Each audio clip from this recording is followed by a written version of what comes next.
எரிமலை கற்குழம்பை உருவாக்கிய வத்தலப்பள்ளி ஊராட்சி ஒன்றிய துவக்கப்பள்ளி மாணவர்கள்.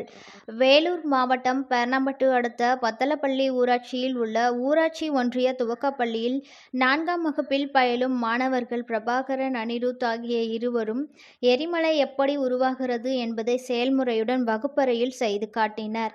மலைகளையும் அவர்களே களிமண்ணால் உருவாக்கி பள்ளிக்கு கொண்டு வந்து எரிமலை குழம்பு எப்படி பொங்கி வெளிவருகிறது என்பதை வகுப்பறையில் செய்து காட்டினர்.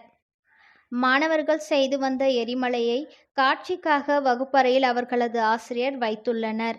மாணவர்கள் பிரபாகரன், அனிருத் ஆகியோர் செய்து காட்டிய எரிமலை செயல்பாட்டு காட்சியை கண்டு வகுப்பு ஆசிரியர்கள் மற்றும் தலைமை ஆசிரியர் பொன் வள்ளுவன் ஆகியோர் மாணவர்களை பாராட்டி ஊக்குவித்தனர்.